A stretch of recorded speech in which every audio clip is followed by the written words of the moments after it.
quand vous m'avez donc généreusement octroyé cette première carte blanche, ça m'a soumis à réflexion pendant quelques jours. Et je me suis souvenu, parce que nous étions convenus qu'il s'agissait de 3 salles et je voyais à peu près le nombre d'œuvres qui pouvaient être concernées. Et donc, je me suis souvenu d'une expérience que j'avais faite à la Galerie des Beaux-Arts à Bordeaux. Ça devait être, mon Dieu, et la mémoire me manque un peu, hein, par moment. Mais en fait, c'était certainement dans les années 80, quoi, en fait. Et à cette époque-là, c'était plutôt que ça, parce que ma décision avait été un peu contestée. J'avais décidé, parce que on m'avait octroyé cette Galerie Beaux-Arts pour que je fasse ce que bon me semblait, j'avais décidé que j'allais donner priorité à des femmes que je connaissais et qui n'étaient pas, comment dirais-je, reconnues autant que des hommes à cette époque-là. Ce n'était pas encore la mode de considérer que les femmes pouvaient avoir des talents créateurs autres que ceux de faire des bébés. Maintenant, je crois que c'est une idée qui commence à être sérieusement reçue, mais ça n'était pas le cas. Et j'avais choisi 5 femmes, parce qu'il y avait 5 possibilités de faire vraiment des expositions personnelles, isolées. J'avais choisi 5 femmes que je connaissais dans ma démarche avec le groupe Pluriel, qui était que j'avais fondé avec René Bouilly, directeur de l'École des Beaux-Arts à l'époque, et Serge Abégor, qui était le grand artiste aquitain de l'époque.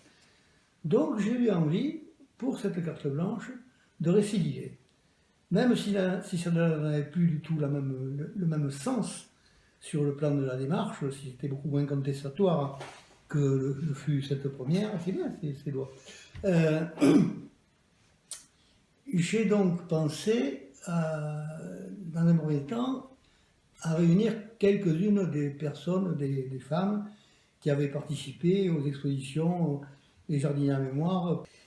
Et je pensais que ça faisait quand même beaucoup de femmes.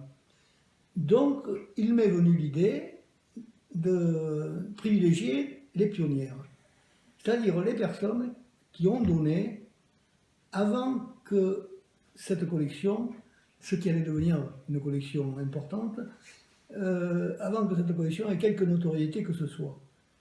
Elle n'existait dans l'esprit de personne. Et ces pionnières, pour moi, c'était des personnes qui avaient donné en 89, l'année de la création de la collection, et l'année de la première exposition des Jardiniers à mémoire, en 90 et en 91, les 3 premières années. Vous savez, il y avait eu en tout et pour tout, et donc c'est dire quand même que l'état d'esprit, même le mien, n'était pas celui de maintenant, puisque sur ces 3 années, 3 fois 17, chaque fois 17 créateurs, ça faisait 51, et il n'y avait que 17 femmes, 19, quelque chose après. Bon. C'est-à-dire un tiers de femmes. Alors, j'ai pensé que même parmi ces 19, je n'allais retenir pour participer à cette carte blanche que les personnes ayant donné immédiatement, 89, 90, 91. C'est-à-dire ayant en fait construit la collection par leurs gestes. C'est pas moi qui ai pris l'initiative, c'est pas moi du tout. C'est une amie qui m'a dit un jour, tu vas bien faire une collection quand même. Ah, je fais une collection avec quoi? Moi, je n'ai pas les moyens. Je peux juste faire fonctionner le lieu, c'est tout. Mais on va te donner tout ce que tu veux.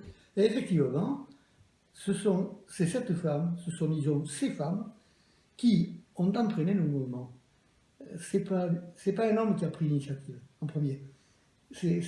Bon, alors, vous allez penser que je veux vraiment mettre en avant comment dirais-je, mon sentiment sur la supériorité de la femme sur le plan de certaines initiatives, mais c'est la vérité, pure et simple.